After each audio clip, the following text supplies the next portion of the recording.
All right, we're live, Well, so we'll do the countdown. well, if I can maintain this, there'll be a nice purring backdrop in my audio. Very calming. Three, two, one. Welcome to the Hunters Hub. This is your host Fortuan, joined by co-host Sasha. How are we? I'm doing all right. It's been a busy work week, so I'm with you excited there. to talk about something not about work. I am with you there. I don't have a lot of days where I work a full 8 because of the nature of being a small business and the nature of our job.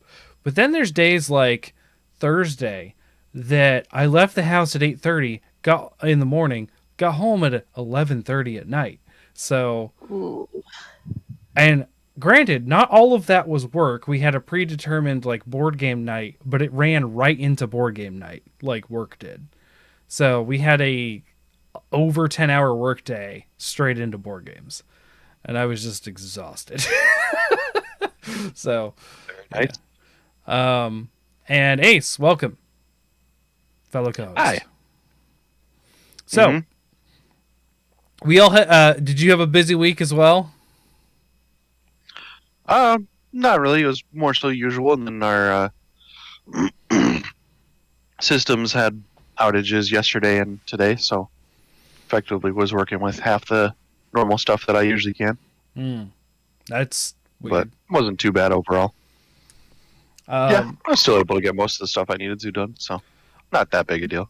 I did feel like that when I was talking about at work, because I was in an underground bunker for the water plant stuff, and I kept like emerging, thinking of like blasts from the past, like I'm alive, and I'm like, this also must what it feels like in Fallout when you get out of a vault. Yeah. That's what I was going to say. You and we think of different things. I think of the Brotherhood of Steel. Yeah. I was gonna say combine multiple different properties and just run up to someone. What is it? Oh, so there's a lip to get out. So like you go up a really steep ladder, and then there's a lip to step over. And I totally tripped over that lip one day and just fell face first into the snow. It was. At least snow was there. Yeah, no, it didn't hurt.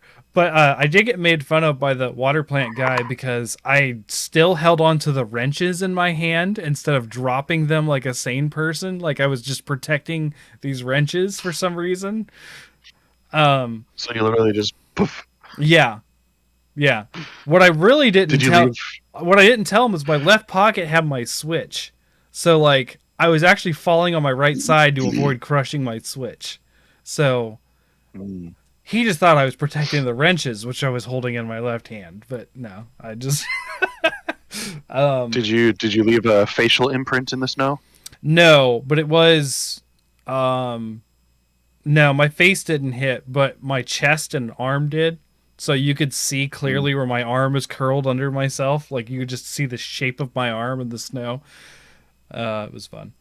I was gonna say if you fell face first, you gotta then take one of those videos that people have been taking lately where like they fall down in the snow or like their pet knocks them over face first into the snow, and they first start on like the imprint in the snow.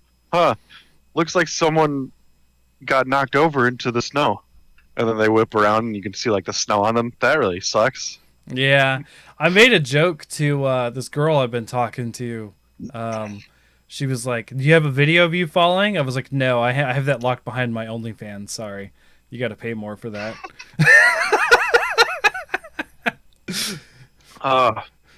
She took that That's well. what I should do. That was a good joke. Just make myself an OnlyFans of all the times I'm a dumbass. Yeah, that's what mine. That's what mine would be. It's nothing dirty. It's just me falling down and getting hit. That's just all it is. It's just slapstick.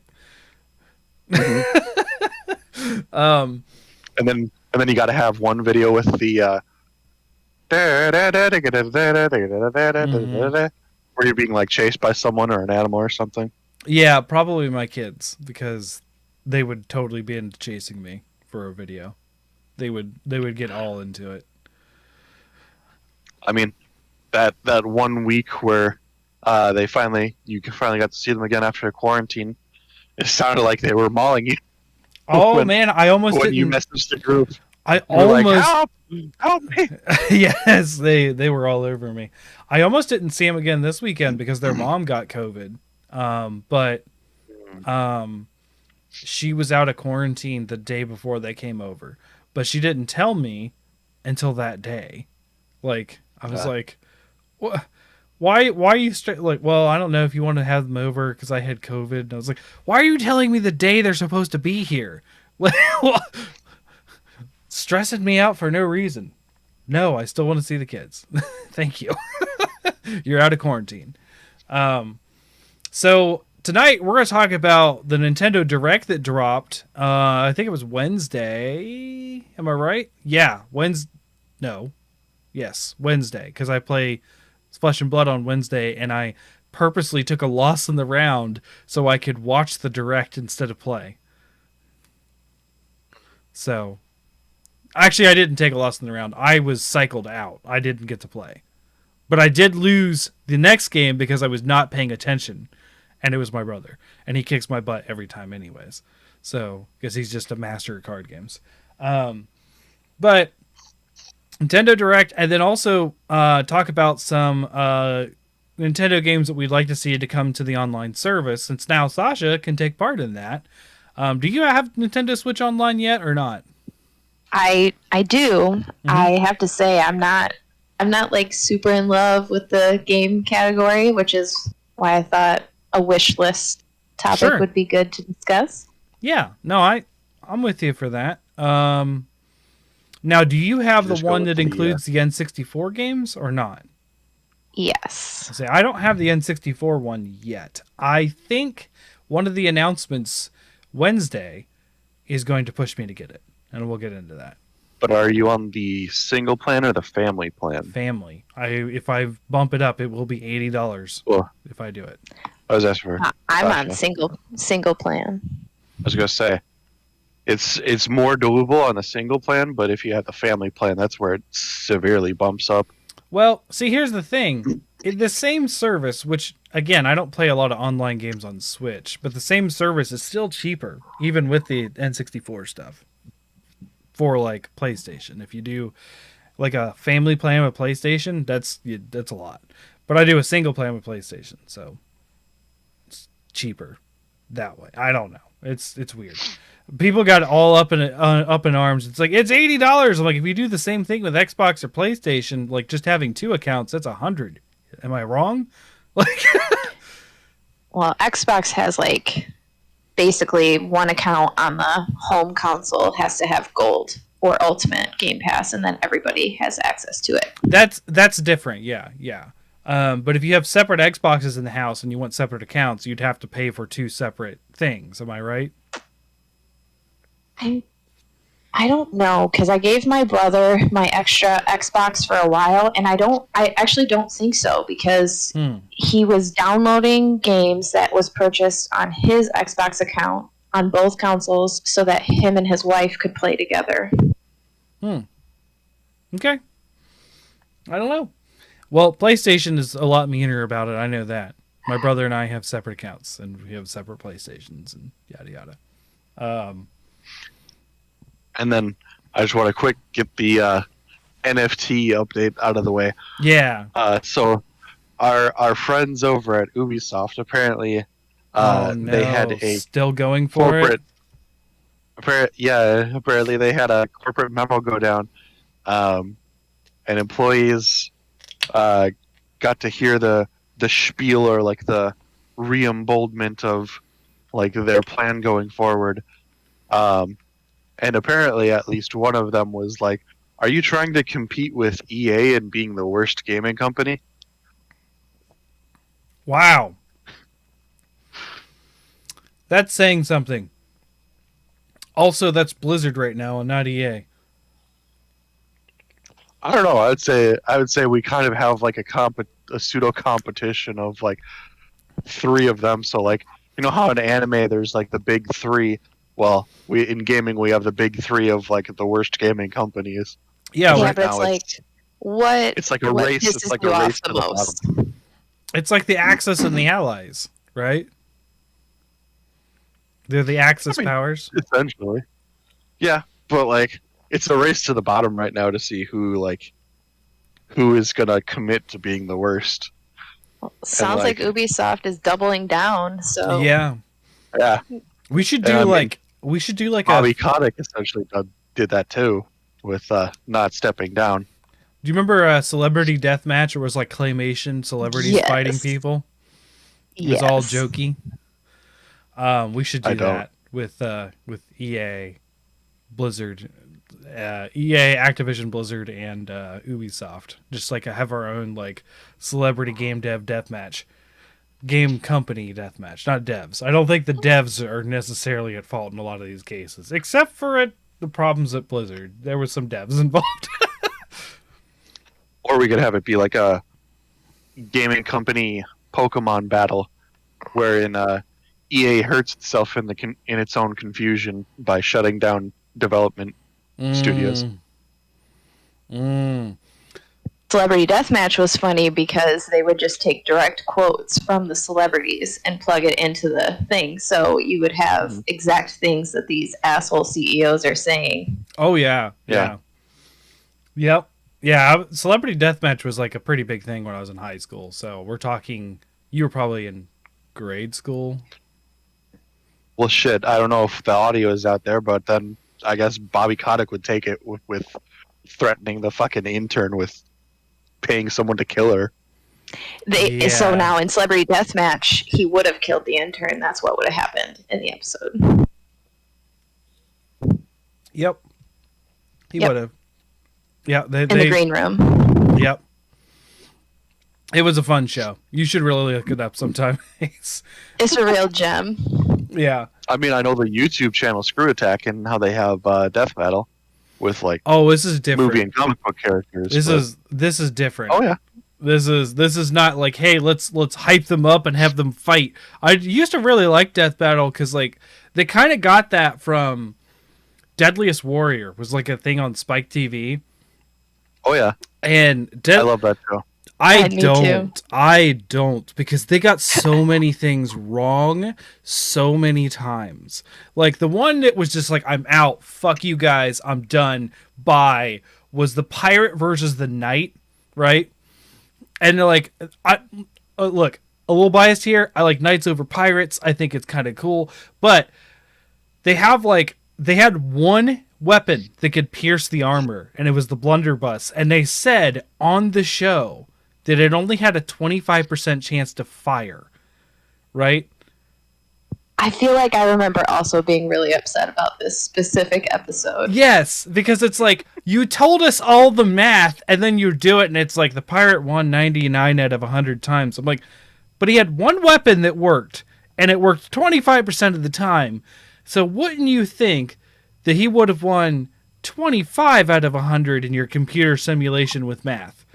Well, and that would be that if every single time that he fired, he also made connection. Like, he actually had that accuracy, which, how would you if only 25% of the time the gun even discharges? Yeah, I liked exactly one episode because the second episode they started making mistakes like that. Like the second episode, and I was still naive and a high schooler, and I just wanted to see things fight, and I was really cool and into D&D and nerdy, and like I was like, I'm gonna see all this cool weapons and stuff, and they just did it wrong the whole time, and it just made me more infuriated with every episode. But like the first one out the gate was a gladiator versus an Apache, and I loved it because the Apache would win from his sling because the gladiator never got to him in the simulation. The Apache had like so many shots before the gladiator got. I think they said the gladiator won once, and that's because he got to the Apache. I was like, yeah. See, that makes sense to me because you did the math, right? Like you did the. Well, but no, and it was weird.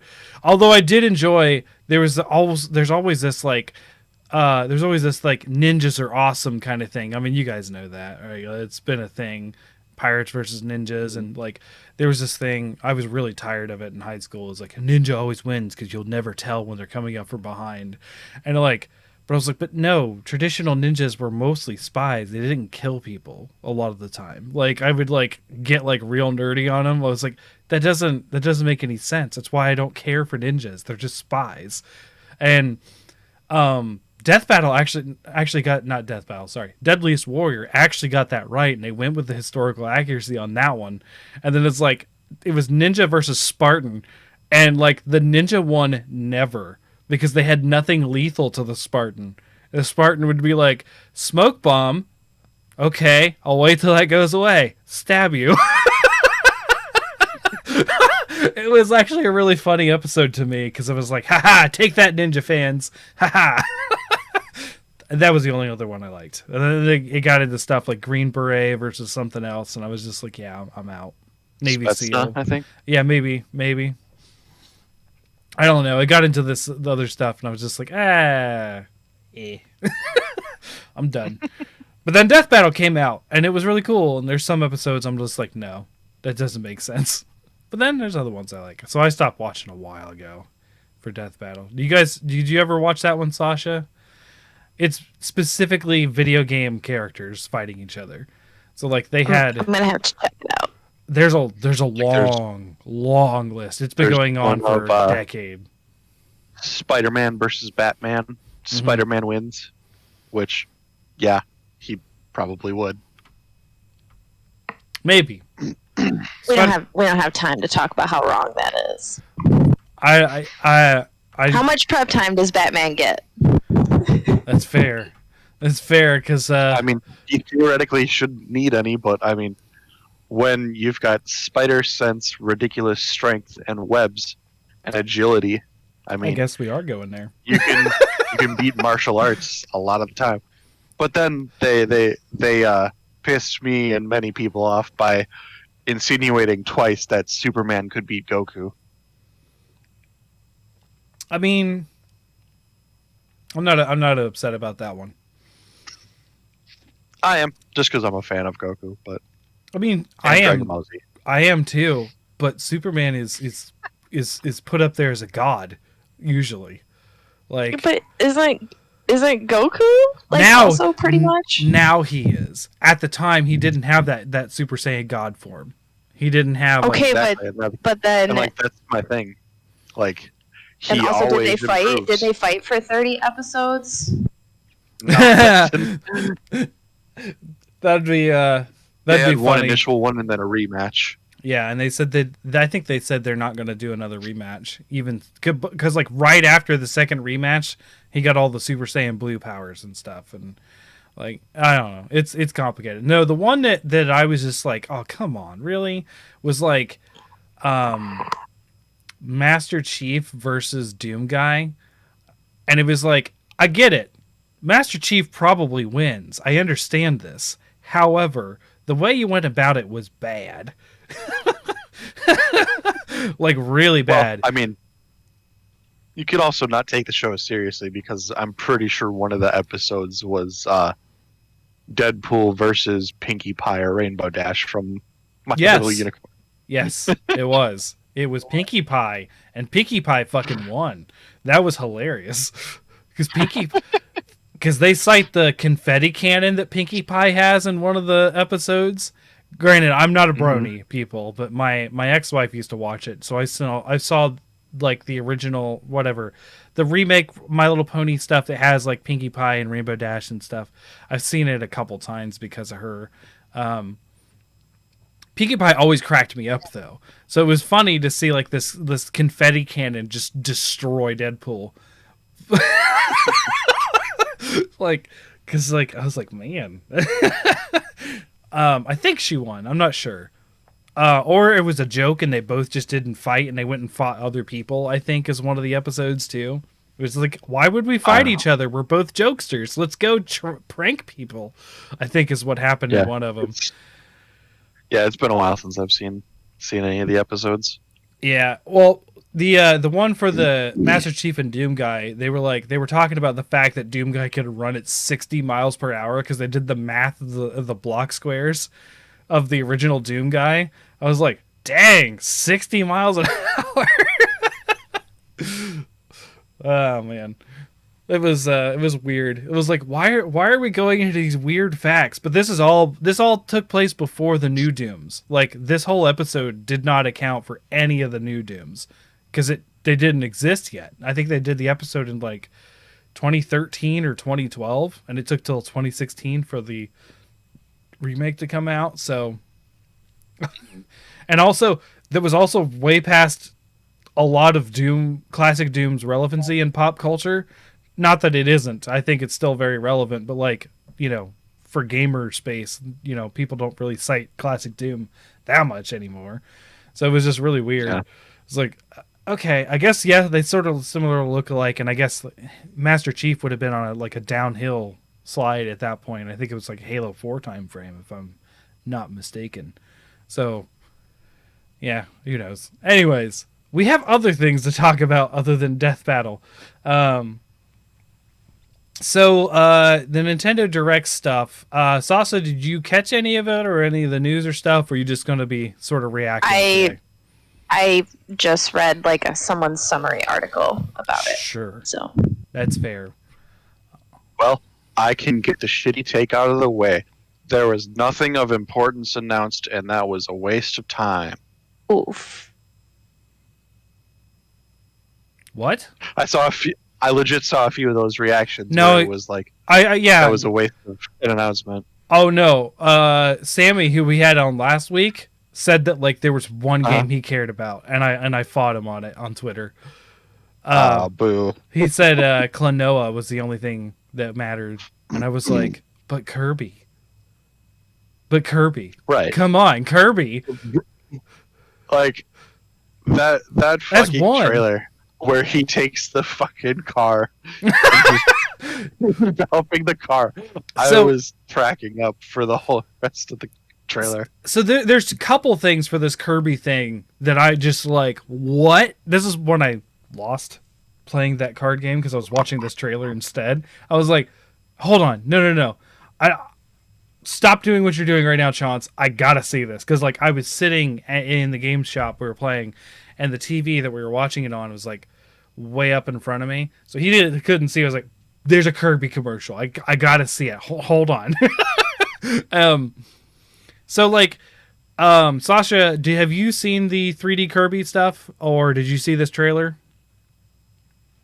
Okay, so we'll explain it to you and listeners if they haven't seen this. Kirby, known for sucking up enemies and taking their powers, obviously, they gave him a new ability called Big Mouth Mode. Mouthful mode. So it essentially looks like he's a hat on the car. Yeah. So like around like the first lip of like where the lights and stuff are to like the back by like where the tailpipe on the and the fascia stuff is. So he hasn't fully become it, but he's basically just wrapping around it. Yeah. So he has a car stuck in his mouth, and because of that, he can drive it. So you basically turn Kirby into a car, and you get to do some stuff with it. There was one where he sucked up a vending machine, and he was spitting out pop cans at things.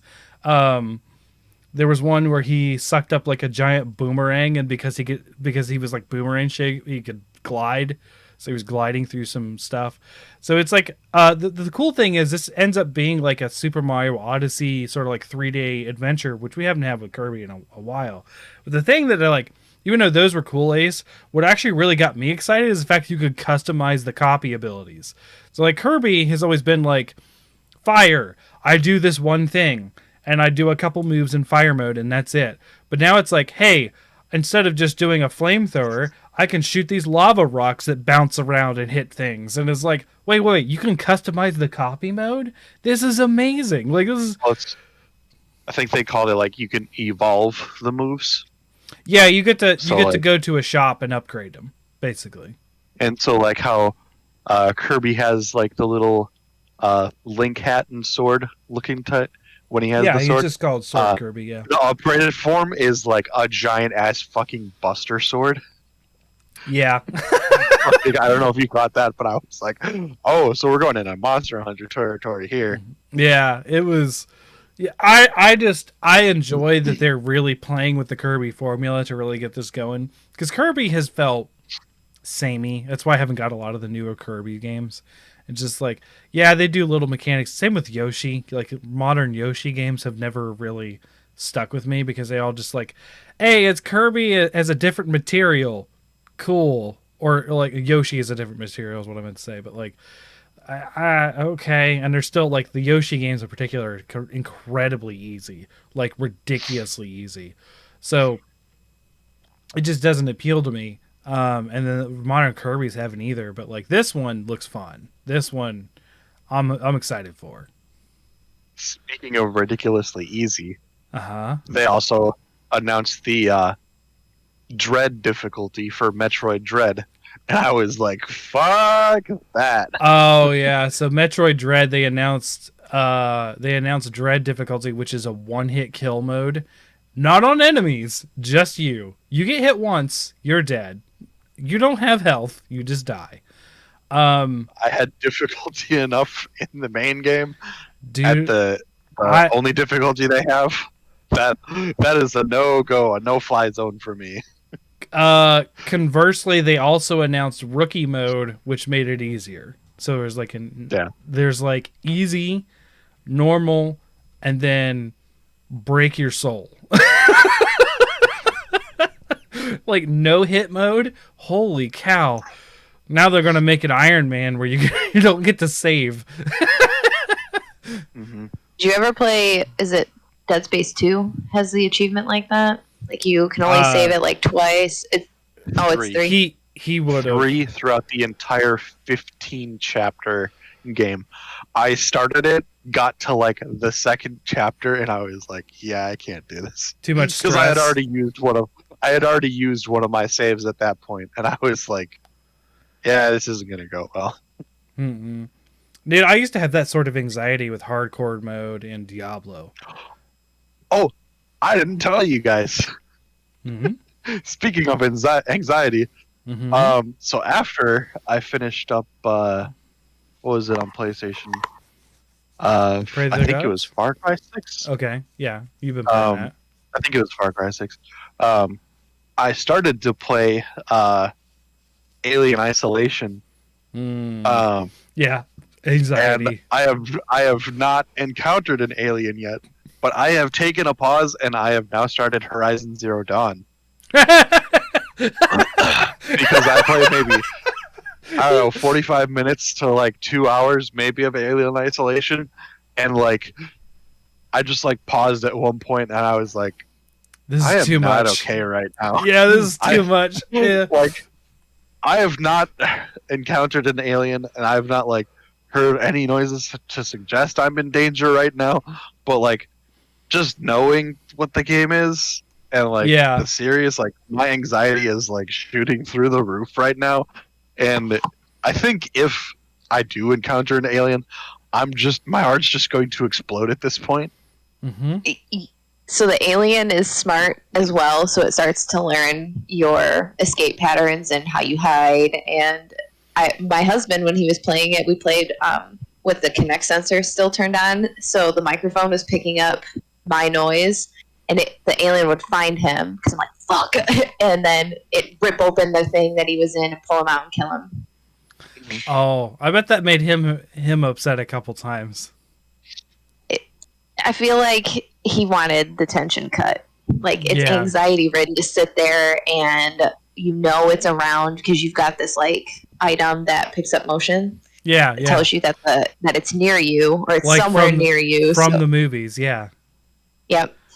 And I almost feel like it makes it easier to get caught and die and try again. Okay. Yeah, like.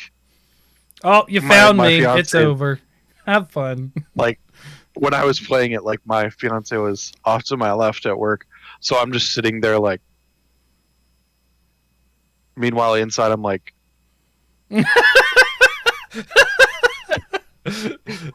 Yeah, expressionless, but on the inside, on the inside, you're just screaming and crying the whole time. Yeah, I get it.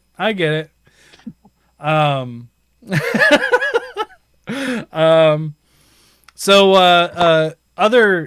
to think how to transition away from this because we got to go back to Nintendo. But I will say, I was the first surprise that I was like, oh, I want to play that is another Musou game, which is the Fire Emblem Warriors game.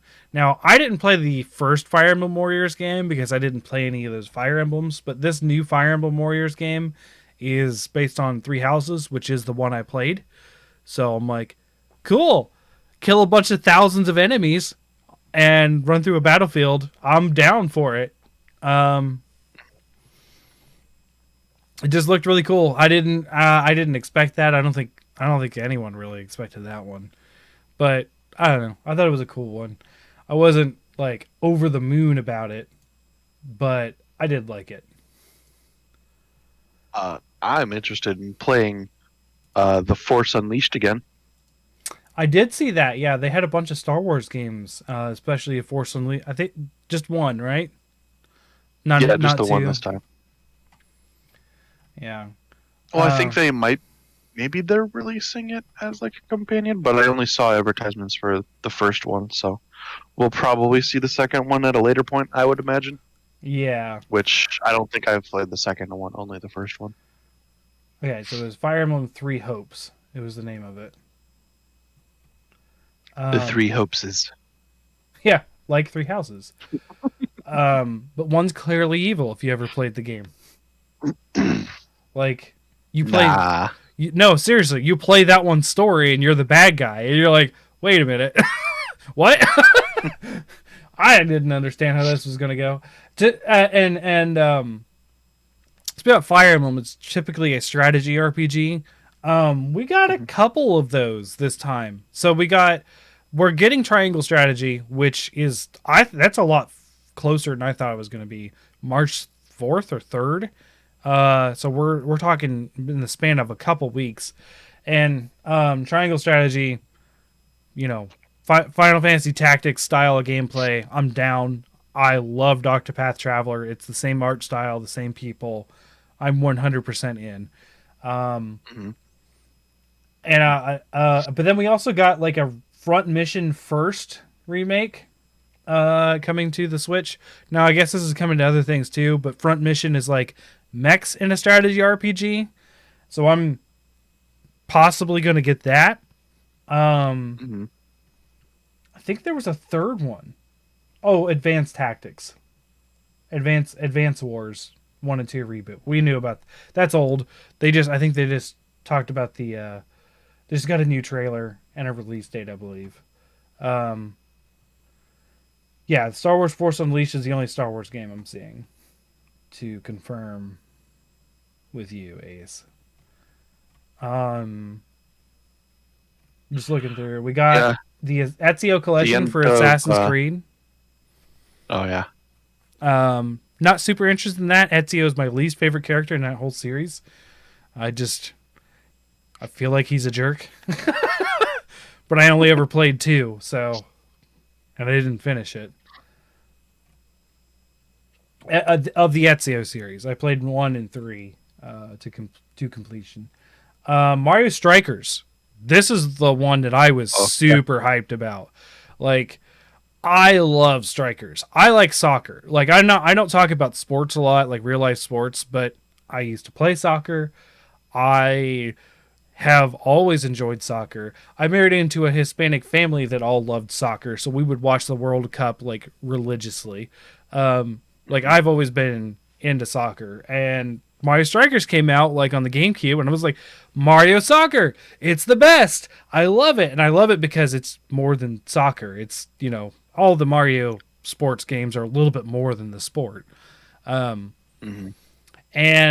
see, go ahead. My comparison was Shaolin Soccer X Mario. Yeah, but that's the way the series has always been. The Wii one wasn't really that fun because you could get like 6 goals and you had to do you do the super shot and it's like 6 shots and you had to his hands come up on the screen and you had to do the motion controls to stop the balls, and I was just like, this feels dumb. Like, I really don't like this. So they kind of took a step back, and now you have a super strike that'll probably go in and it's worth 2 points, but you have to sort of build up to it. You have to get the super ball or whatever to get it. Which I feel like is going to happen. If it happens too often, that's just going to be rough. But I'm down for just some straight up Mario Soccer. They added in slide tackling and stuff, so you could just, and they showed Mario just completely creaming Luigi into an electric wall. I'm just like, oh, good old Mario hurting his brother. Here we are. I was super excited about that. I guess people were excited about Earthbound coming to the Switch Online, which we'll get into that topic a little later. Or Earthbound, not necessarily. Was it both Earthbound and the mother one? Yes. I saw that there's a Nintendo Earthbound Beginnings, I think, or something like that. Yeah. And then there's a Super Nintendo one that dropped. Yep, that's a big series that I just never really cared for. But I only knew Ness from Smash Bros. So whatever, and Lucas. And we also have No Man's Sky coming as well. Mm-hmm. Yeah. It's got a weird splash art for it though. It's like a frog helmet or something. Oh, this is something my daughter's super excited about. The Nintendo Switch Sports, the Wii Sports redo. Oh yeah. She's been begging for that, and I'm like, you never played Wii Sports. What's going on here? But she just really wants to play it. So okay. I saw some dumbass chart of the presidencies. Mm-hmm. Excuse me, and it was like Bush had these Wii Sports games, Obama had these Wii Sports games. There were no Wii Sports games during Trump's presidency, and then Biden switched sports, and I'm like, I think that has more to do with the Nintendo than the presidency. But okay, yeah, they're I'll take the joke. That's correlation, not causation. Yeah, I just thought that was goofy though. I was like, it's a bit of a stretch, but okay. Sure, yeah. Oh, I thought this was hilarious. I don't know if Nintendo did this on purpose, but like they announced what was it, Disney Speedstorm, which is like this Mario Kart remix, like Mario Kart style game with Disney characters and Pixar. It's like, okay, cool. Elsa can be in a car and shoot down Wally or something like that. Okay, sure. But then like 2 trailers later, Mario Kart 8 is getting 48 new tracks. And I was like, well, they just shot Disney in the leg on that one. But I'm excited. It looks cool. The girls are super excited as well. But it's not all of them releasing at once. I think they're doing 2 cups at a time. So a cup is like, I don't know, however many, 4 courses. So you're getting 8 at a time. Over the next, like the end of next year, their release schedule for this. So we're getting a couple drops. The first one's going to drop in March. So Mario Kart 8 new tracks. That's cool. I mean, Mario Kart 8 is 8 years old now. So I think it's due for some new content. I think so. I don't think it got any new content on the Switch release in 2017, did it? I don't think it did. I got it because I like Mario Kart and I rebeat everything. No, it got the 200cc, I believe. I don't think that was in the Wii U version. I'm not a fan of this series, but apparently one of the workers at the store is, so much so that he was on his knees screaming in victory, and I'm not even exaggerating. One of my friends at the who works at the card shop, Xenoblade Chronicles 3 was announced. And he was just like, yes, there is a god. Like he was just like, like over the moon. And I was like, I'm not gonna lie. Like after he had calmed down and we were hanging out after people left, because I usually hang out after they close. They just allow me to hang out. I was like, I'm not gonna lie, and I had the other guy there with. So there's the 2 guys that worked there and me, and there was the one guy who freaked out. And it was my friend who owns the store, and I told my friend who owns the store, I was like, you know what? That's probably the most disappointing ending to a direct I've ever had, and it ended on Xenoblade Chronicles 3, and then he was just like, you jerk. I was like, I just said that to mess with you. I mean, personally, I don't care about Xenoblade, but like, it was just funny to get your reaction out of that because like. I'm pretty sure people walking by the store stopped and be like, "What is going on in there?" Like, like he went nuts. I mean, not for me, but I mean, other people are excited, so that's good. I mean, they got their characters in Smash Bros. So yeah, that's true. And then there's something about Demon Slayer that you like that you've been trying to get me to watch. Some battle fighting game. I mean, yeah, they're coming out with the game for the Switch, which they've had it for Xbox and PlayStation. Oh, and I guess I should mention the Chrono Cross stuff. Radical Dreamers Edition. People really like those games. I never played any of them. Don't forget that the cake is a lie. Oh, yeah. And, Portal coming to the Switch. Portal 1 and 2. I don't know. Portal's fun, but, like, I'm not, like, wanting to play it again. I've had enough. I do like the song. I've not played it. So. Well, there you go. That's a good way to play it. It's a puzzle game. There you go. With some smattering of some weird story in it. Especially the second one. Space. Yeah, there's like the part either in the first game or the second game where the robot goes space as the meme. Mm-hmm. I mean, it's got memes. That's where there's something happened on one of the Roblox videos that my girl was watching, and it had a thing from Portal 2 in it, where it had like, because there's a point in which GLaDOS gets shoved into a potato instead of a cube. And if you look down at it, and she's like in her like little robotic voice, and she's like, "In case you were wondering, yes, I am still a potato." And then like there was this item on the Roblox game that she was watching that every time you interacted with it, it would say that line, and the person on the video just did it throughout the whole video, all the time, and it was just cracking the girls up. So like for a week. Like, the girls were like, "Yes, in case you were wondering, I am still a potato." Nice. And they were just, like, going nuts. But I think that covers everything. Like, for me, Kirby, Triangle Strategy, the Mario Kart 8 courses, and Strikers were, like, the big things for me. However, I was totally surprised, and I said this. I think in the Discord. Be careful what you wish for, because if you remember, I said I hope they don't release any more information about Sunbreak. I just don't want to be spoiled anymore. They didn't release information about Sunbreak, and I was sad.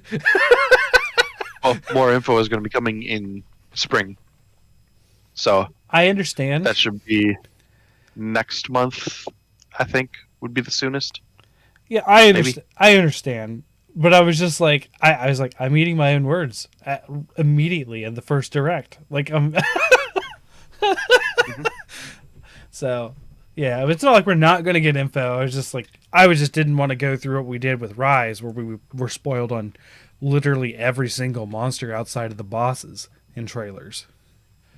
And someone tried to argue with me about it on the Discord. I'm not going to call names. But I was like, no, 100%. They were like, well, they didn't say this one. I was like, nope, they did. You saw it. And he was like, holy crap, he did. But like World, that didn't happen. In the lead up to World, we didn't know several of the monsters going in. Mm-hmm. Even some returning ones. It was like, wait, this is in the game? Holy crap. I think Urigan was one of the surprise ones. It's like, really? You picked Urigan again? What's with this monster? Not that it's bad, but so yeah. Well, Sasha, was there anything in that sort of thing that stood out to you that you might like on the Switch, or you're just all like, cool? I probably will get Mario Kart just because I don't have it, and it seems like that might sweeten the deal a little bit. Sure. But no. However, the Wolf Among Us 2 trailer dropped this week, and yes. Okay. I am very excited about that. All right. Mm-hmm. Yeah, I've not played the first one yet, but this is the Telltale, right? I've seen some playthrough of it, and I know loosely what it's about. And have you read any of the Fables comics? No, but I know like loosely what it's based on. You definitely do not need to read the comics to play and enjoy the game, but I highly recommend it. I will say I think The Wolf Among Us is my favorite of the Telltale games. So I am very excited about this. Big B is the big bad wolf, and he seems to be in anger management in season 2. So I'm pretty. Oh, okay. I think that's funny. And I gotta give it to Clementine and Lee. Well, The Wolf Among Us doesn't make me cry, so I think that's probably why I like it a little bit better. Yeah, I mean, there's sometimes like crying about something feels good, but the other time it just feels just like, why am I crying? Why? Why are you doing this to me? You just hate me. I don't want to feel this way right now. Why'd you hit me with feelings out of nowhere? Yeah, I get it. Yeah. So I'm super excited about that. I have a staff member at work as well that when I told her that they were dropping the trailer, she's like, "What? Today? Can you sit with my kid? I need to watch this right now." Okay, all right. I gotta go now. I gotta watch this now. Yes. Yeah, I actually had one of those moments when the World trailer dropped the first time, because just before Monster Hunter World got announced, there was all these things. And I know, Sasha, you're not as familiar with Monster Hunter, but being... we didn't have the podcast yet. I was just listening to other podcasts at the time, kicking around the idea of this one before World came out. And actually, the impetus of this trailer is what got me really gung-ho to start this. But the thing with Monster Hunter was that it had moved to Nintendo systems for a long time because there were some bad deals that went with Sony. And there was a bunch of rumors that get kicked around, and I listened on Kind of Funny Games. They talked about this rumor that Monster Hunter was coming to PlayStation and Xbox. And I was like, what? No, this is ridiculous. Like, why are you getting these rumors from? There's been, like, problems between PlayStation and Capcom specifically about Monster Hunter. Like, you don't know what you're talking about. This is insane. And then, like, a day later, the trailer drops, and I'm just like, wait, it's on PS4? What? Man. So I was like, I remember that trailer came out, and I was at work, and I was just like, YouTube. Go to YouTube. Because, like, you're not supposed to be on YouTube at work, but I was just like, no, it's happening. I'm going. Like, so, yeah. So in other Nintendo news, did you see that Bowser has been sentenced to a little over 3 years in prison? Doug Bowser? Nope. Gary Bowser. Who's Gary Bowser? Doug Bowser's the president. He's one of the guys who was involved in, what is it? I think it was hacking and like pirating Switch games and stuff like that. I did see that. I didn't see his name, but yeah. Mm-hmm.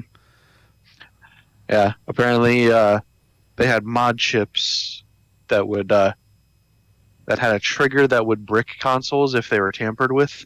So a little bit of an actual good thing that he's going to prison, I would say, in that case. Ooh. Boy, so he was destroying people's property. Okay.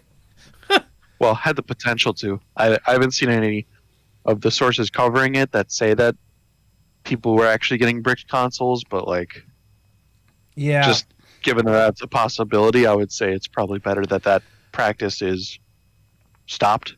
Yeah, I saw a bunch of where I saw it, people were like, screw Nintendo for cracking down on modders. People should be able to do to their systems what they want to do.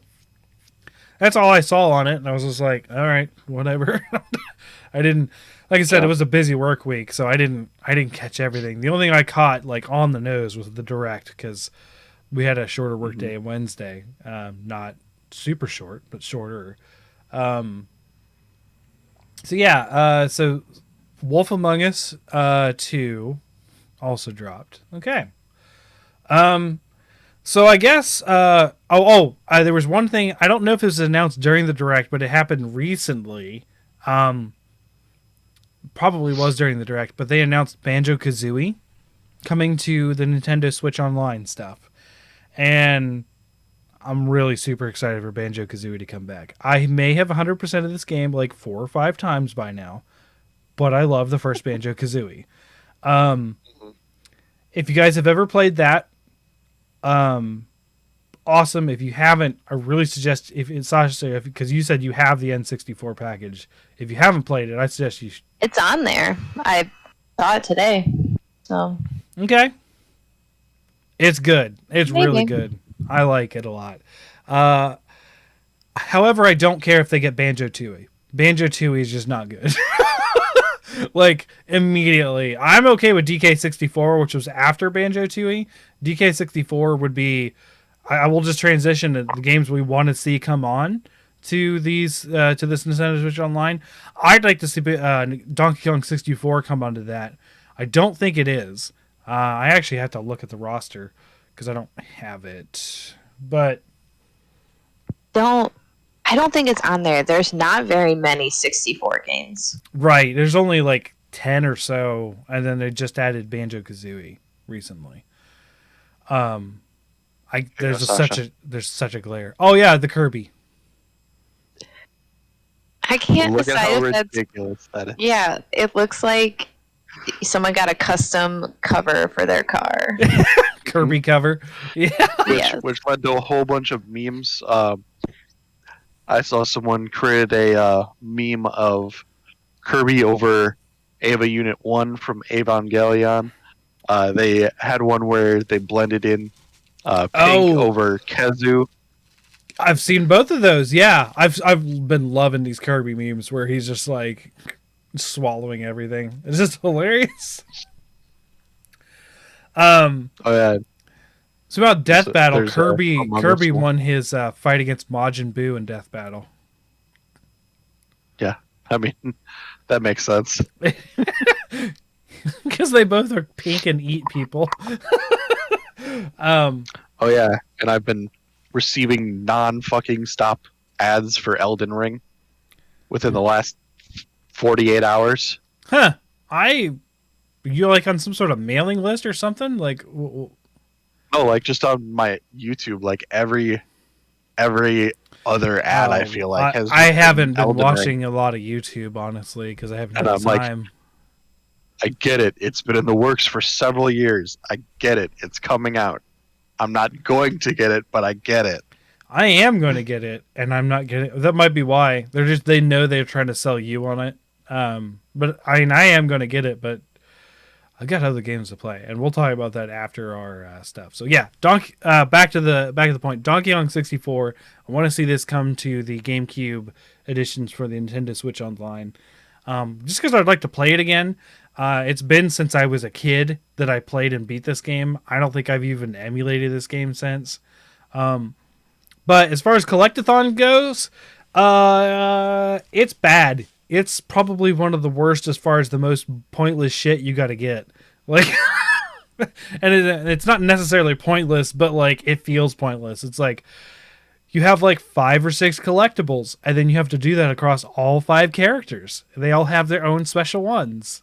Yeah, it's Sasha's immediate disgust there was it's deserved. It's a good game. As a person who's done a lot of collection achievements, that I'm not sure it would be worth it. No, I mean, yeah, it's rough because what is that? Did someone glue their processor? I believe that is a spaghetti pile of thermal paste on a CPU. Okay. Xbox Game Pass UK. Sasha, explain yourself. It's just that picture with the caption, "Say when." I don't know why she would know. Well, why would anyone know what that's about? That's so confusing. Um. Okay, so Sasha, since you wanted to talk about this, what would you like to see come to the Nintendo Switch Online? The big one for me has been Lufia for Super Nintendo. Okay. I think that this was my first experience with an RPG, and I feel like it's the first game that I can remember being like enraptured with, just like sitting down, glued to the TV. My mom's like, "All right, you're done. You're done. Move on. Let's go. Go outside, please. Remember those books you like to read? Try one of those." And so I would love to see Lufia show up on there. I feel like that might be something that might pull me from Mass Effect for a little bit.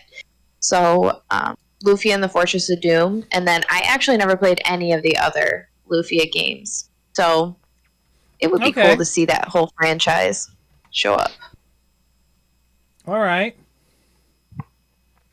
Okay, Lufia. I've never played that one myself, so because it's just kind of cool that it makes it's not free. Because I don't like saying that. Because I don't even like saying that with Game Pass. None of that stuff free. You're paying for them. Just it just pays for a lot. But it would be nice to be able to also get Lufia in the online package, in stuff like that, like what we're talking about. So Ace, what's one for you that you'd like to see? Like, does it have to be from that system or era? From what's available, I would say. I mean, you could even talk about maybe getting a GameCube added to the online stuff, but like, what's available now is NES, SNES, and 64 for our system guys. See, eventually, I want them to expand into Game Boy and Genesis 3DS territory. Really, 3DS. And thereby give us access to 4 Ultimate again. Don't think that's happening. I think Capcom's going to have that locked down. No. On a non-hand crampy format. I agree with you, because fuck the 3DS. Or a non-thumb irritating little directional nib that you get. Let me rub the dust off of this. I'm not even kidding.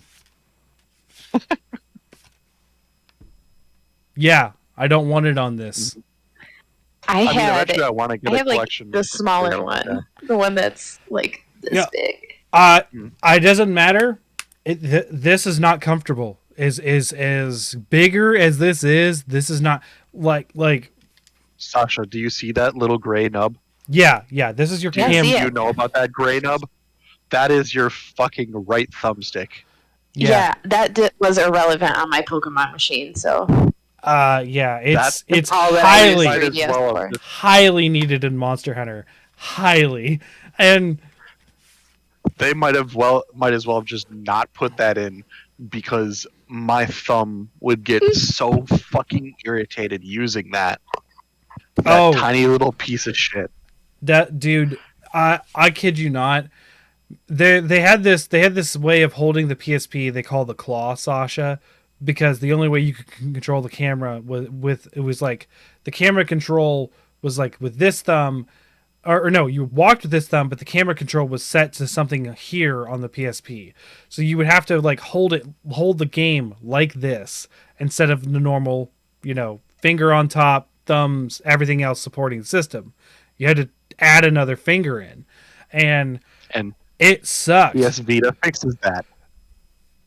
PS Vita fixes that. Okay, I'm going to say this again, Ace. No one bought the Vita, and then PlayStation themselves took it out back like Old Yeller and shot that thing. And for some reason, people are still after it. By the way, Monster Hunter leaving PSP for the 3DS is what killed the Vita. Because no Vita title, like, it was all on 3DS after that, and yeah.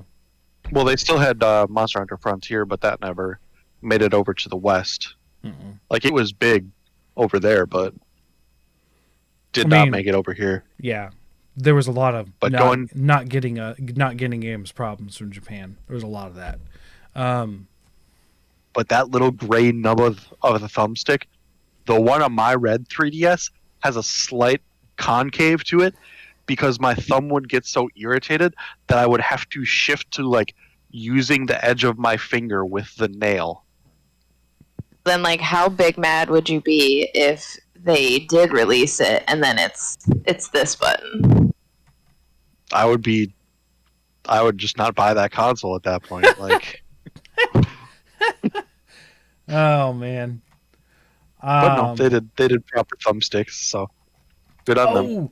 Oh, there's something they did mention. I forgot this when we were talking about the Direct. If you have the expansion plus with the Nintendo Switch Online, you get the Mario Kart 8 DLC for free.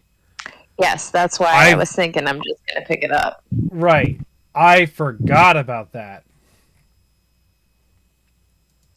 Yep. So, and I think I'm upgrading because of Banjo-Kazooie. I think I am. And the DLC. But anyways, so Ace, I guess yours is 4 Ultimate, although I don't really think that fits the criteria or works, but we'll go with it. Otherwise, one of the classic games I played was Kirby Nightmare in Dreamland on Game Boy Advanced. Okay. So I could go for that again.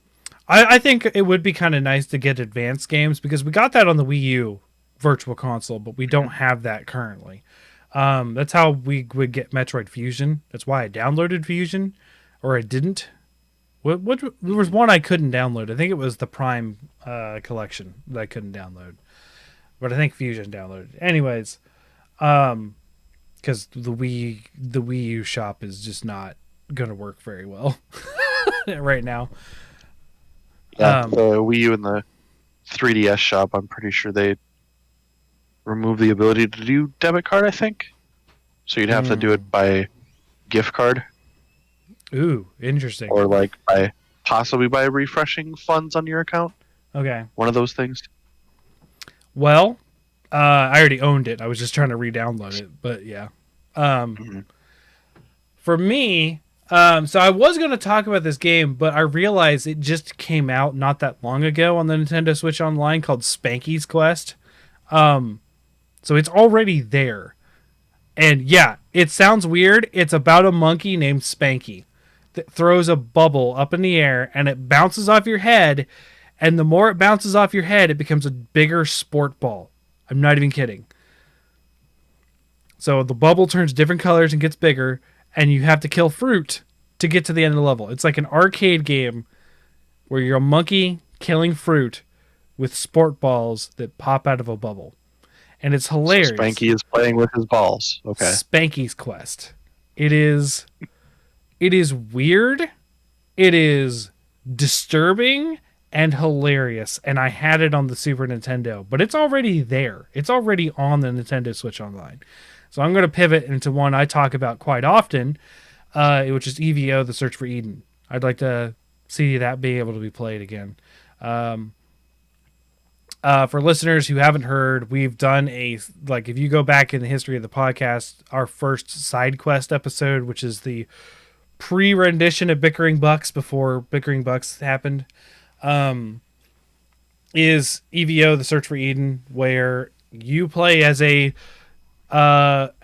start out as a fish and you eat a bunch of jellyfish and other fish so you can get EVO points and to evolve into bigger and better fish with better jaws and fins and stuff. You're basically evolving, and it's this weird like RPG story through the life of Earth where you go from like the Cambrian to like all the way up to modern man, and it's just fun. I like it. It's super rare. It didn't sell well in the days, so it'd be cool for people to have access to it, because to get access to this game physically, it's one of those like rare games for collectors, because it's $200. It's worth $200 out of the box, like super damaged. Like just having the cartridge is $200. It's like several more hundreds of dollars if you have it like in box and everything. So, yeah. Getting access to this game would be great. My local game store has some of the PAL region Legend of Zelda games, Yeah. and those are a pretty penny right now. Yeah. I mean, old game collection stuff is really high priced at times. And then there's this weird thing about getting them graded now, like Magic cards now, which is kind of like my friend who runs the game store is convinced it's a scam, and I'm not against his opinion on that because it's only like a small select people who say they can do the grading and stuff. It's just really, really weird. Are they grading more than just the game cartridge though? Like The box, the box that came in, the instruction manuals. mm-hmm. Or if it's ever been opened, that kind of thing. Watch the corners. Yeah, I don't know. I don't even like grading and Magic cards and that kind of stuff. It makes sense if you're a collector versus playing for like card games, but like for a game box, like holy cow, dude. This is just like, hey, look, I bought this game that no one played. Ha! Like, it was meant to be played. Mm-hmm. So, yeah, I don't know. So I would like to see EVO come onto the Super Nintendo shop. A lot of my favorites are already on there. Like we got all the Donkey Kong countries. We got Kirby Golf. So if you never played Kirby Golf, that's Kirby's Dream Course is what it's called. That's a fun party game with people. You smack Kirby like a golf ball. Actually, he smacks himself. It's weird, but yeah. You just play golf with Kirby, and it's fun. So Sasha, did you have more that you wanted to talk about, or? I've got a couple. Okay. I see that the Nintendo 64 catalog is really lacking, and with that being supposed to be one of the draws for the expansion pack, I would like to see some more games in 64, but ideally I would love to see Snowboard Kids 1 and 2. Snowboard Kids 1, I played a ton of back in the day. I never got a chance to play Snowboard Kids 2. I didn't even know it existed until probably, I think, like GameCube era, and by then, right. Snowboard Kids 2 copies were expensive. And then I've always been afraid to just like buy one off of eBay because I've been burned a few times buying something from eBay, an old game. Functioning. Yeah, so I would love to play Snowboard Kids 2 for the first time if it was available, readily available. All right. All right. Yeah, I never played any of the Snowboard Kids. Like, I played, like, there was a snowboarding game. I don't even remember what it was, but it was on a demo disc I had for PS1. And like Cool Borders. Cool Borders. There you go. It was. Yes, that game was fun. That's the only one I ever played, and I only ever played the demo. Like, I played that demo disc to death. Like, because I don't know why. I did as well. I just didn't have a lot of funds at the time. I was like, oh, gosh, I had to have been middle school. Like, or even... I played that demo so much that when I actually got Cool Borders, I was so good at it. Mm-hmm. Yeah, that's my experience with snowboarding games. And the snowboarding... Well, Snowboard Kids is like Mario Kart. It's a racing game with power-ups. And oh, okay. Yeah, I didn't know that. All right. So Ace, do you have another one? Maybe an N64 or SNES title? Or... I didn't have those systems when I was a kid, so I just need them to come out with more stuff to make it worth my while so that I can experience this childhood that I never had. Well, okay. So let me instead maybe suggest some games to you that you haven't played on there, because you haven't. I mean, I know there's all the Legend of Zelda games. Right. So you should definitely play Ocarina of Time. For sure. Like one of the best Zeldas, period. I like Skyward Sword more now, but that's because you know me and quality of life stuff. Like, it's just an N64 game, and it just but it's still a good game. You should definitely play the Donkey Kong Countries and do it 1, 2, 3. I will say though, it will be a curve. This is good, and then it'll get to 3 and it'll start to go downhill. But 3 is still good.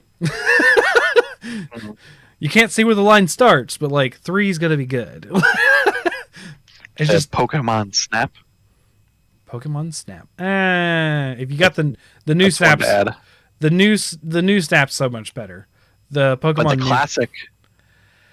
Nah, just play the new one. Like, not that the old one was bad, the new one's just that much better, in my opinion. Because it's so much more but it's free. But how will I know how far we've come if I don't play the original? I mean, I can just tell you. It is just not as good. It is hilarious to throw apples at Sandshrew and knock them out, though. That's fun. Yes, just concussing wild animals. I mean, it's a lot. So, like, they had these things called pester balls, and they got rid of that in the new Pokemon Snap because they felt that was hurtful to animals, sort of thing. So now it's just like you throw this I don't even know what it is, but it's like happy sprinkles, and it makes them happy. Now it's just like, holy, yeah, just Fetty. PETA got to Pokemon. Funfetti. Yeah, Funfetti. There you go. So, like, they know you throw rocks in the Safari Zone, right? Right. Yeah. Fuck off. I don't even care. They can fuck off. They're weird. They're super weird and very violent. They're horrible. And they're like, they put down more animals than they save. Like, yeah. Let's not get into a political anti-PETA thing. Let me try to think. So I'll transition. I can't help it. Just every episode, there's something. It's just who I am. It just comes out. It bubbles to the surface. So, not that I would prefer people play the remasters because they're just better. They fix some things from the old games, but it would be cool for people to have access to Turok and Turok 2, which could be on the Nintendo Switch Online expansion pass. Like, I will not lie, I love dinosaurs. Being a Native American, Turok is just up my alley. It was never not going to be awesome to me. So, yeah, I wish I knew about limited run games when they were doing their run of that. I think Best Buy is sold out of them now. Of what? Turok. Limited run games. Do you not know about limited run games? I've brought them up a couple times. But I didn't know they had one for Turok. What would they even do for Turok? It was just a physical version of Switch. the new... Switch, and they had like collector packs and stuff too. Okay. So, yeah, they sometimes will bring back like old series like that, and I think they maybe even had Nintendo 64 cartridges made for it too. Interesting. Wow. Yeah, well, they still make them. You can get there are Switch versions right now of Turok, the remastered editions. That's what I play them on and rebeat them on. And actually, I don't think I finished number 2. I think I got lost on number 2 again because number 2 is confusing as fuck. Like, I don't know. Sasha, did you ever play Turok 2? Oh, my first experience with Turok, I think, was watching my uncle play 64 Turok. Mm-hmm. And then my brother was really into the 360 Turok, which was not a good game. Yeah, it wasn't. It wasn't. I enjoyed it, but it wasn't. Ron Perlman was in it though. That was entertaining. He played a grizzled army person. But I will say this: the 360 Turok, which I did play on 360, because it was on PS3 also, or PS2, whatever 360 is equivalent to. I think it's PS3. I did enjoy that game. It was better than Turok Evolution, though. Turok Evolution is a straight up garbage fire. It's terrible. It has game breaking bugs in the release version that were never fixed. Like, so 360 Turok is better than Evolution. I know the way you're shaking your head, but believe me, that doesn't sound good. Evolution is worse, way worse. So Turok. Sasha, do you have more that you would like to talk about? Because we're just going to end up suggesting things to Ace at this point because he didn't play this. Yeah, I have one, and I think it's a surprising one from me. Okay, Sasha. What? Okay. As a fan of Dragon Ball Z, take it from me. Anything with the word evolution in it is bad. Is bad. Oh yeah. Oh yeah. All right, so mine is a game I played on Sega Genesis, but I think this was also a Super Nintendo game, and it is a game that is also a very expensive collector's game now. Is Maximum Carnage, the Spider-Man game? Yes, yeah, that's the one that had one of the red cartridges. Yeah. Yes. Maximum Carnage was awesome. I played this a ton with my brother. We sucked at it. It took a long time. I think we were adults when we finally were actually good at this game. Isn't it a beat 'em up, like one of those side-scrolling? Yeah. Okay. Yeah. And there's a lot of really cool characters in this one. My brother was really heavy into the comics and like 90s Spider-Man and stuff, so a lot of characters made an appearance, like Shriek, the female symbiote was really cool. I think Cloak and Dagger are in this game. It's just cool. I liked it. I would like to play it again. Okay. All right. Probably the only Spider-Man game I want to play. Controversial opinion. I don't know. The new ones are really good. They're really fun. But, I mean, you don't want to have to buy a PlayStation for them. I get it. Why are we sitting this close to the camera? Sasha, I can't. Ace. You should play the PlayStation She'd 4 have to and buy PlayStation 5 Spider-Man games. But she'd have to buy a PlayStation for it. That's a hefty... I have a PlayStation 4, but... Oh, well, you can do both then. Because Miles Morales released on both. I would say, as much as Miles Morales is really good and cool, I think the one that's more worth the time is the Peter Parker one. They're both fun. They are. However, we all have a lot of games and not as much time to play them, too. Yeah, I don't have time for a Spider-Man game when I have Mass Effect 2 to play now.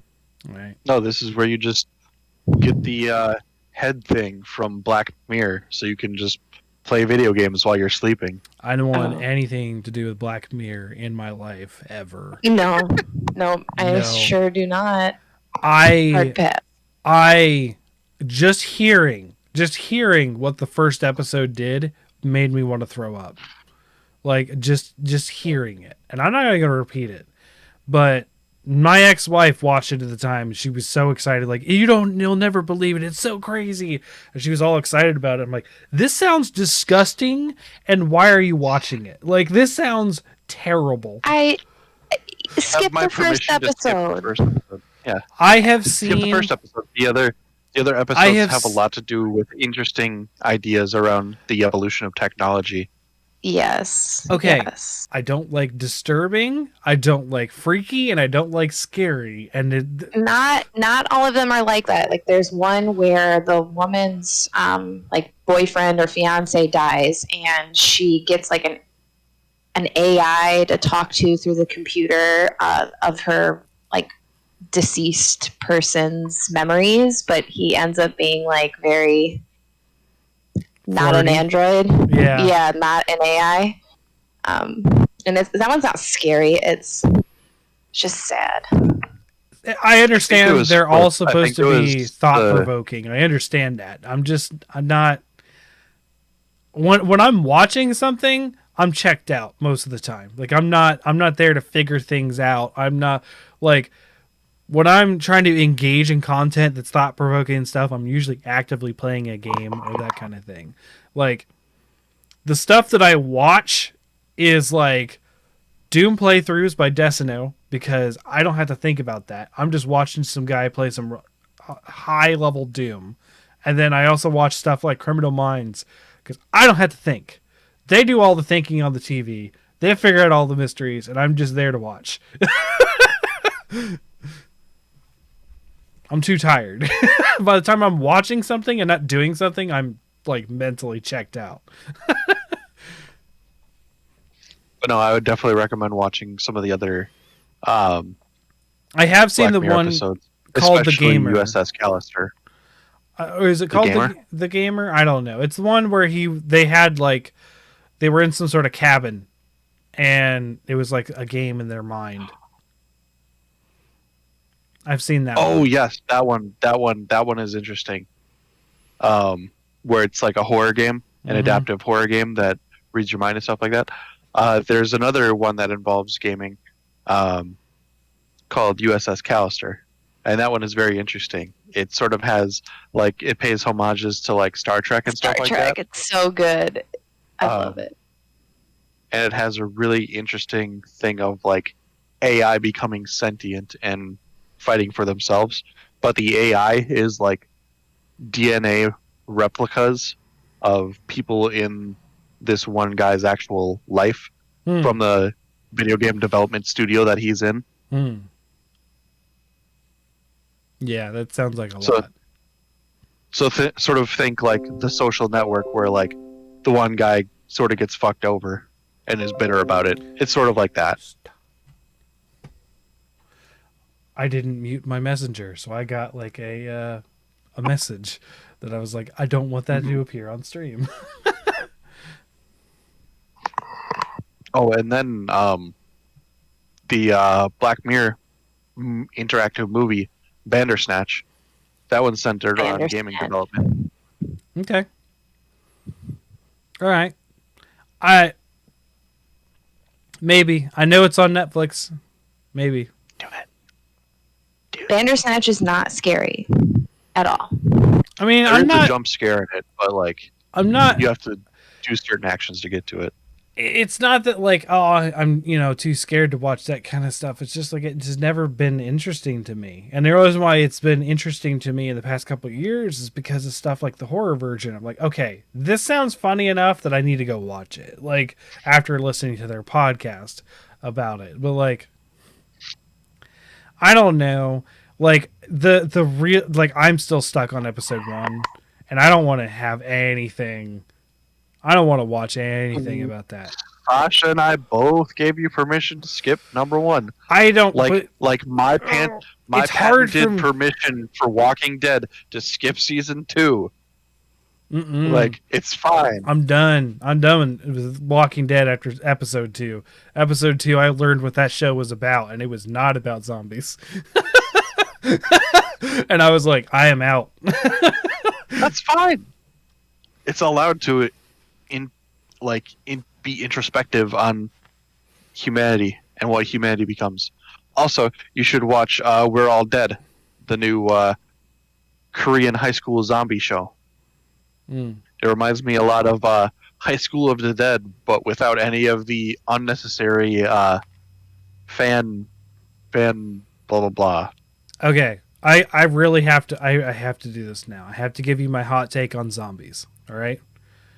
I tell this to the girls too. because I think zombies, as far as like a movie monster, as far as a stressor, are the absolute dumbest things in the world. Because A, they're a rotting corpse that you can just walk away from, usually, right? Just walk. Okay, but you're forgetting about different types of zombies. Okay, if we're talking like Left 4 Dead, there's like types of zombies. Runners, and there's like leapers, and yeah, that makes sense. Well, but what about like the crazies where they're not quite zombies? It's a viral infection. I like the crazies. The crazies is a good movie, and I like that one. But my idea of a zombie comes from my experience with zombies, which is D&D, which they are lumbering, oafish controlled beings, which is more so what the definition of a zombie started with.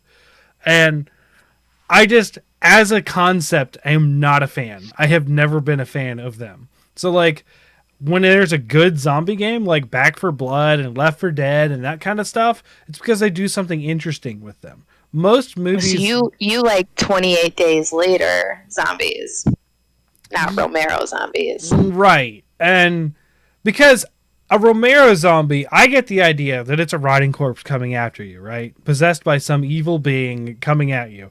You know what you do? You walk away or you punch it and it falls apart. Like, because it's rotting and it doesn't have any sort of thing to it. The way D&D gets around it is they are infused with necrotic energy, making them stronger. Like that kind of thing. That's what makes them scary in D&D. You don't have that in like movies and stuff. They're like, oh, it's there, it isn't dead, and I'm like, just hit it in the head with a shovel, it's gone. Like, here's my hot take on zombies: Last of Us Part 2. I can't understand how people aren't getting infected from punching zombies. Like, would you not get cuts on your hands, and then that would leave you vulnerable to infection? Or probably, they're yeah, spitting in your eyes, or all that running you're doing. I'm pretty sure people are doing some heavy breathing. Like, I mean, it depends on how it's transferred, yes, but yeah, there's definitely, yeah. If you're talking like even if it's like water transfer, that's super easy, super easy. That's my biggest problem with zombies. Dude, and my other problem with zombies is that there's not a single zombie like movie or show where they deal with people who have like medical devices that they need dealt with, and there's no doctors. Like I got my braces, and it's 3 years into the apocalypse, and I still have braces on my fucking mouth. I need a dentist to take care of that. Like things like that. None of that's in there. Oh yeah.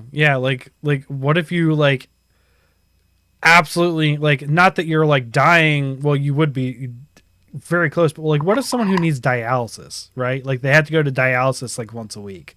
Like how do you get around that? Walking Dead in this past season. Talking about they had an episode with Negan exploring his background with his wife before he became Negan. Is it in like this idea? Isn't it in like your favorite season of The Walking Dead too? Like there's an insulin thing. Is it season 2? I don't. No, not that. It's dialysis, and it was in I think this last season of The Walking Dead, just before they did the hiatus. I haven't watched any of the new Walking Dead. I don't remember if there was an insulin thing earlier in it or in one of the. I feel like it was nothing characters. Like there are people that were. Like, oh, I think maybe you're thinking of in season 2. It's when Carl gets shot and Shane has to go with Otis to the high school to get medical supplies, and Shane I think so, shoots Otis in the fucking knee because he's a jackass. Yeah, possibly. But yeah, so those are my hot takes with zombie stuff. Is there are some realistic things that they do not address. Sure. Mm-hmm. Yeah, my daughters were terrified of zombies, right? Like people would pretend to be a zombie and they would get like absolutely terrified. Like, don't do that. And I was like, Cece, just walk away. they're slow and they're stupid. Just walk away and they can't hurt you. So like a part of it is also just me getting my kid to not be afraid of these fictional things as well. So like, although I will say in the shit show that was World War Z, because I read the fucking book, they did have the whole thing of like, if you've got a terminal disease, the zombies will avoid you. Close to death, yeah. That like close to death thing. Because you smell like But they don't really touch on treatment because it's like just happening to the world now. Yeah, very weird. I wish they'd gone more with the book, like usual, with that movie. Apparently the book is pretty good. Again, another I thing. enjoyed the book, but I haven't seen the movie. The ridiculous ass scene of that one guy in the South Korean prison who is like somehow pulling out his teeth with his bare fingers, something that would physically not be possible. I don't know. If you were like a rock climber, I'm sure you got the finger strength to hold on tight enough. I think too, if the teeth are like infected or like anything's abscessed, it's not really holding on to any bone. It's just gonna come out. I don't know. Maybe he drank a lot of soda in his day and just didn't brush his teeth. Maybe. We got really off track from Nintendo stuff here. So, Zombies Ate My Neighbors. Yeah. Maybe. I don't. That might be on Nintendo Switch Online already. I don't know. It's not something that I played a lot. I was gonna say, maybe they don't address those things typically in zombie media because they just assume all those people would be gone like pretty immediately. I don't need justification for why it's. I just don't like them. I just don't. As far as like, I'm just saying. Yeah, I mean, as far as like, if we're gonna go like in fantastical monsters, I want something more interesting most of the time. Like, you ever seen a bloater? Yes, I've played Left 4 Dead. Very well. Last of Us Part 2. Yeah. Play Last of Us Part 2? No, I'm not playing Part 2, but... Yes. No. Do but, it. Yeah, I like the clickers. The clickers are actually kind of interesting take on zombies, honestly.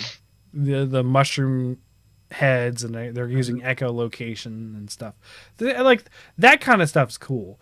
But, I don't know. Like, I Nintendo, move on. Zombies are stupid. I hate them. Sorry. So there's like a lot of things I feel that could come to the Nintendo Switch Online stuff that we just, because like that's the thing. Like we had a lot with the Wii U. Like the Wii U, as far as like virtual console goes, was like the pinnacle of what Nintendo had done.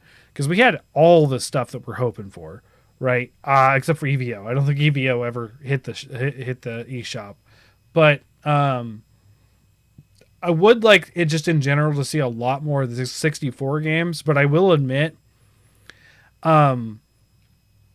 64 was probably the driest spell for me on a Nintendo system.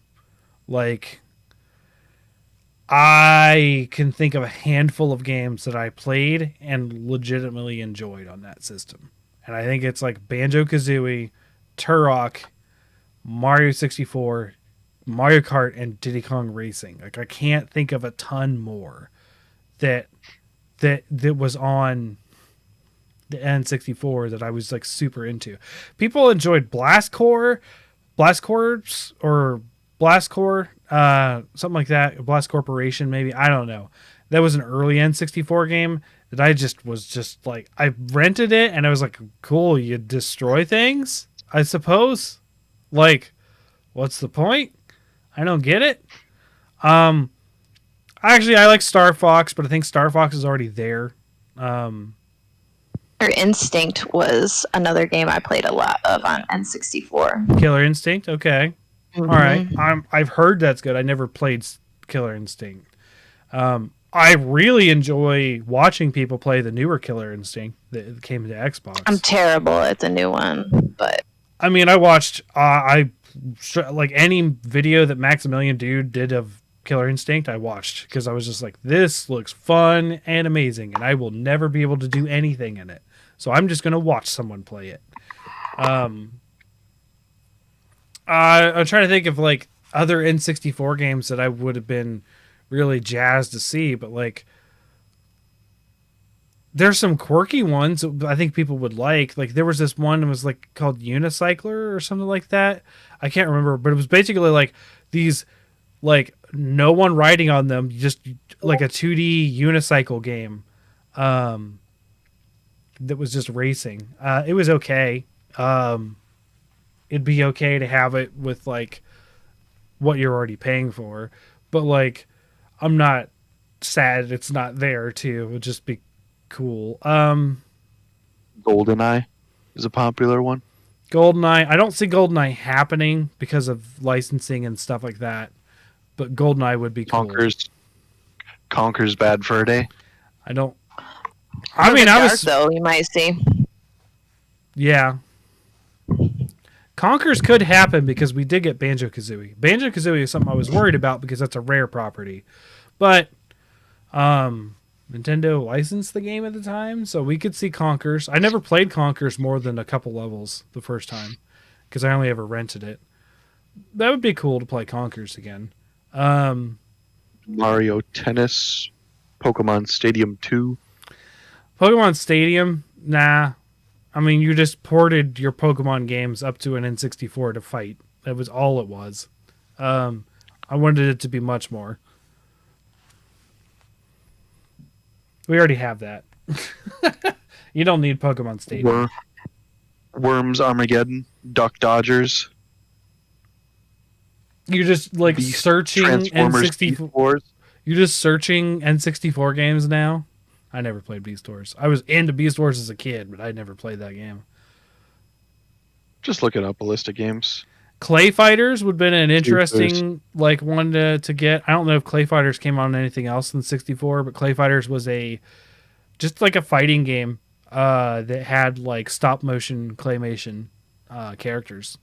That was cool. Like the big guy on the cover was like this evil snowman. Clay Fighters, I think, but I never got to play Clay Fighters, I believe. Monopoly. Are you kidding me? Superman 64. Oh my god. So I've not played that, but I know the pain that comes with that. I don't know if Sasha, did you ever hear Pan's story about Superman? Okay, yeah. Pan has a storied history with that one. I guess Hexen would be cool to get on there because Hexen was on the N64. So Hexen, Pac-Man Maze Madness. Is Pac-Man Adventure on the Super Nintendo stuff? Because Pac-Man Adventure is legit fun. I've not seen it yet. I don't think so. Okay. So, Hey You Pikachu. No. I had that game. Fuck it. No. Like, no. Elmo's Number Journey. Ace. Oh boy. Some of these games. So Pac-Man Adventure was really cool. It was weird. It was okay, so you basically you didn't control Pac-Man. You were a dude or a girl, whoever, with a slingshot. And you would shoot things to get Pac-Man's attention to get him to do things. And you would have to manage Pac-Man's emotional state. You would get him angry to get him to do certain things, make him sad. It was funny. It was fun. It was funny. You have to get him like a super pellet to eat the ghosts. This game. Yeah. I had no idea how to play it. I had it on Sega. Yeah. So like if we had this, I think I'd replay it. I actually rebought it and tried to replay it on a Super Nintendo probably about 7 or 8 years ago now. Well after its prime. Just to play it again because it's a fun game. I don't think I ever beat it, but I got really far. No, I did beat it. Because I remember. So basically, Miss Pac-Man is with Baby Pac and sends Pac-Man out to do some chores, and he just kind of being a little shit, doesn't want to do them, so you kind of make him do them. And it turns out to be this giant adventure because the ghosts and stuff meddle in it. It's just a fun, like, weird game. Like Pac-Man Adventure would be really good to play again if it's not already there. I don't think it is. I don't think it is on the SNES catalog, which it could also be under the Genesis catalog. I don't have a lot of Genesis games to talk about that I would play because I only ever had Sonic 2 on my Genesis. I had nothing else. So I guess Altered Beast is something people like, but I didn't enjoy that and I never rented it. Like, Golden Axe I know was on the Genesis stuff and not Super Nintendo. But, I mean, like, ooh, do we not have Turtles in Time? Turtles in Time would be a good one, too. Ninja Turtles. That one's on there. Yeah, that's a good one to have, too, because it's a beat 'em up. And, yeah, there's, like, when you fight Shredder, you're only allowed to do throws to defeat him to begin with. Like, you got to throw the Foot Clan into his robot, which is basically you're looking through Shredder's cockpit in one of the levels, and you're throwing them towards the screen to hit him, which was really cool. Like, you had to actually specifically do throws and stuff. I don't know. It was just a fun beat 'em up that I really enjoyed. Yeah, I can't really think of a ton on the N64, like I said. Ace, you didn't get to play a lot in that era because you were too young, I guess. Yeah. And Sasha, do you have any more that you would like to see, or? Not really. Those are the big three for me. Okay. So I do want to talk a little bit about, even though I didn't get to play a lot this week, I think there's some. I actually got to mostly finish Arceus. I'm doing a little bit more for the show, but Ace, you didn't pick up Arceus, right? And nope. Sasha, not yet. Boy, after having finished it, there's like the battle system without me doing the bug thing and everything, like me having like a legit thought out team. I will say the final battle. So like we're talking like, like in the equivalent of Gold and Silver, like red fighting red. So like the ultimate battle after the story sort of thing that became a thing in the Pokemon. I went in with a full team of 6, obviously, because who wouldn't? Level 74 and above. Like, pretty high level, right? I had to go back and level up and use items and train because the final battle was just that tough. Like, and the game is just that much tougher in general. There's legit times, like, so I didn't like pass out too much because if you lose all your Pokemon, you don't pass out. You don't black out or anything. It's you yourself getting hit by the Pokemon that does that. But there's like some Pokemon that legit will, like, you can't attack them till you sort of like break their shields. Kind of like in Pokemon Snap, like Mew's bubble. Like, you have to sort of like get through some sort of defense to either throw a Pokeball or throw a Pokemon in a Pokeball at them, and to be able to initiate a fight. And a couple of those just like straight up, like, they just murdered me. Like, I almost gave up on catching one of the Pokemon because I was just like, this is just rough. Like, I am very frustrated right now. But yeah, I guess I heard, and I'm not sure. I didn't look into this myself or anything. But I guess I heard the team, some of the team who did the Breath of the Wild stuff for the open world actually worked on Arceus. So I was like, oh, now I'm understanding where some of this is coming from. Because, like, the game feels a lot like Breath of the Wild in some areas. And not just the fact that it's open world, like, even the aesthetic and certain things in the game. It's just like, oh, okay, I see where this is coming from. But yeah, so I played a lot of Arceus when I could. Then I also got to start Lost Ark with like the early access that I got for $15. I didn't get very far to begin with because of work, but it's been fun, and I can say Gunlance is fun. It's an interesting addition in an action RPG to play with a Monster Hunter weapon. It's just interesting.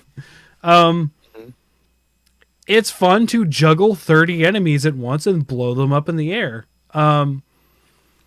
Like, there's this combo that I have where you rush forward with your shield, stab, shoot the ground, they knock up in the air, and while they're in the air, you shoot again and then charge forward, and it usually clears everything. Usually everything dies. And I had some reservations to begin with because it's very, very much an MMO as far as like mechanics go. There's like daily tasks and stuff like that. And they don't seem to be that intrusive yet. However, I'm only like level 21 and I'm only like in the second area or something like that. It does have a pretty linear story. So you're pretty, even though it's MMO, you're still going through this stuff. I assume that the end game content is more exploring larger areas of the world. I don't know if I'm going to hit every area because you look at the map and I'm like, wow, this is a lot of stuff. And then like you hit the map again and you're like, oh, I'm on one continent of like a lot of stuff. So very much a big open world kind of deal. Sorta. The story is extremely linear and the areas are pretty linear to that story, but that might just be how this area is, I guess. So it's, I don't know. It's interesting. I don't feel any sort of need to pay for anything. It is a free to play game. I could see why people would want to pay for stuff because it's like cosmetics and stuff. Like you get a mount, like any other MMO. And I've seen people riding around on like Cerebus things, and I'm just on a horse. I'm like, man, I kind of want the 3-headed dog, but I'm not paying money for it. So I'll stick with my horse and hope to get some kind of crazy mount drop at some point. Like, I've fought 2 world bosses now, just random world bosses in the world. Like, those have been fun.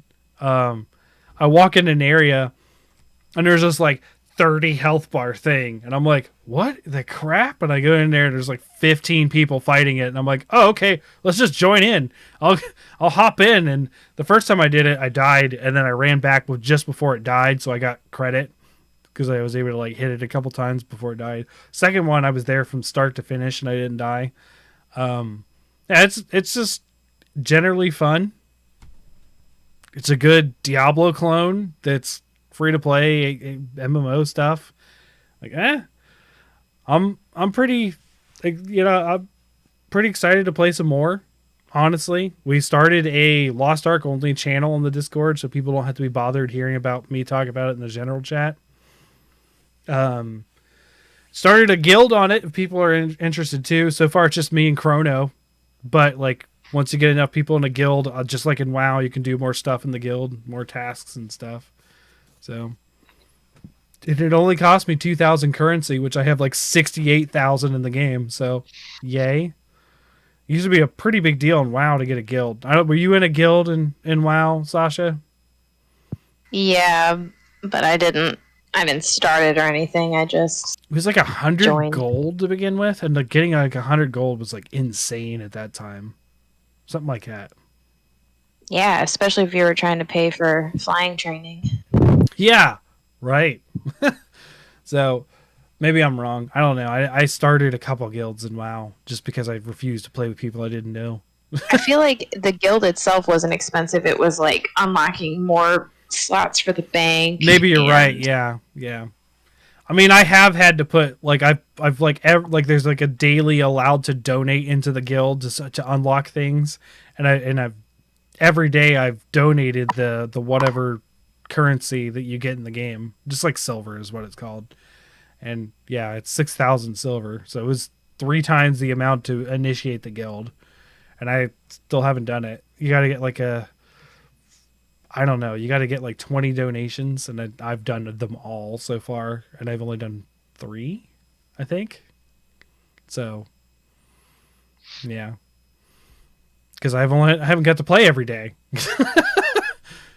Oh, and they also have these weird things where like you have like I don't know if they're love interests, but they call them rapport. So you actually like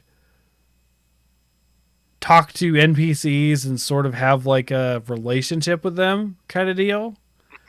And they'll grow from like neutral to friendly and that kind of stuff. And they're all female so far. So that's interesting. Yeah. I'm pretty sure I beat my first boss / pseudo boss in Horizon Zero Dawn. One of the Thunder Jaws. Okay. The big T-Rex looking guy on the front cover usually. Yeah. I'm getting more adept at planning out strategic attacks and strategic defense around myself when I engage in combat. Okay, so setting up the fight, kind of like old school Monster Hunter, instead of just willy-nilly going in. Oh, no, there's still a bit of that, but like I'll usually set up like a little like web of trip bombs around me, and then just use that as like a defense mechanism, because most of the times once the robots go in, trip up one and get themselves on one, they will like stand in front of the other one and stop. Mm-hmm. So usually I can use that as defense and just sort of pink away at them.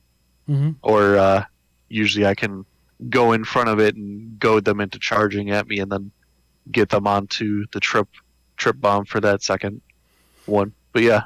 A little bit of setup, yeah. Okay. Sasha, you've still just been doing Mass Effect 2, right? No, so I finished Mass Effect 1 yesterday and decided to be... I've been being piece of shit shepherd. Because and just like being really horrible to people and making... there were some decisions that I did Paragon choices, but every dialogue choice that I possibly could say something shitty, I did. And I ended the game with like almost 100% Renegade and still like 80% Paragon, which I've never done before. But I made a bunch of choices that I've never made. I killed Caden, who was supposed to be my shepherd's boyfriend, but I killed him, left him to die on Vermeer, and I've never done that before. So I will have my very first Mass Effect 2 and 3 run through with Ashley instead of Caden. And I let the council die this time, too. Interesting. Mm-hmm. Okay. You're going to space hell. Yeah. Yeah. It'll be fun though. So. I'm interested to see how that turns out, because I've only ever heard of like, I mean, for me, like I always usually try to tend towards Paragon stuff, like in games, try towards like the good side. So it'd be interesting to see the bad one.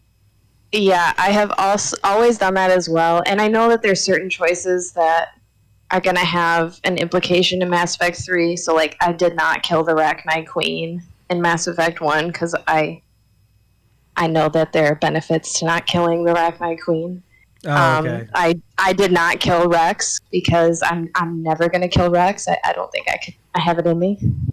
Okay, fair. I did not. Is that the alien that sings Modern Major General? No, but I love Morden as well. He's the really weird. Before, so. He's the really weird, Solarian? thick, like reptilian one. Yeah, Rex is your tank. Yeah, he's got super broad shoulders and like this weird like triangle I helmet. I can't imagine what Mass Effect 3 would be like, though, because he's the leader of the Krogan in Mass Effect 3. So it would be interesting if he died in Mass Effect 1. I don't know. I don't know. I don't have it in me, though. I'm never going to kill Rex. Okay. So I'm going to start Mass Effect 2. And I know in Mass Effect 2, if you make bad choices, your Shepard doesn't heal properly from the, like, resurrection that Cerberus does. So I'm going to be all scarred and ugly by the end of Mass Effect 2.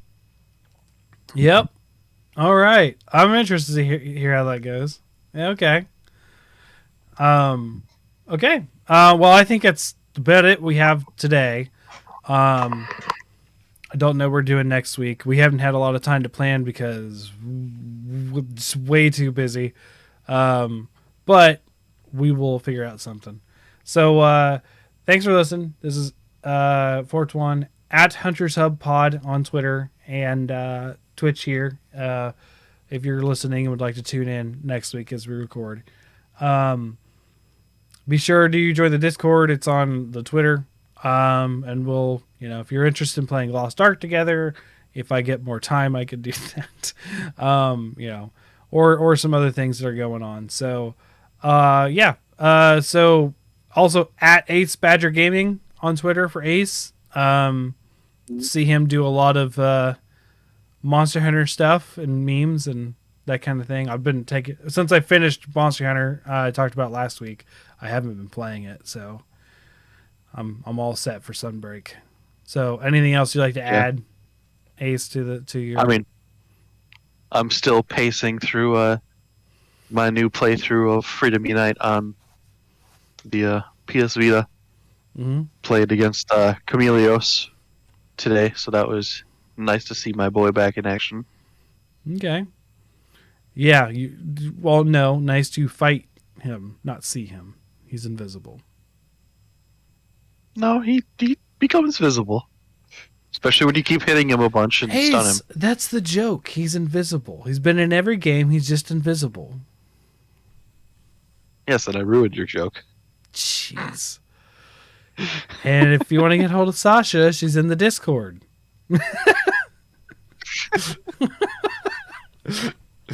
Jeez, Ace, ruining my Chameleon's joke. Trying to be all Monster Hunter meme up in here, and then you just kill it. This is why I don't meme. This is why I don't do it. All right. Anyways. I'm just messing with you. Jeez. We'll catch you guys next week, so have a good evening. Bye-bye.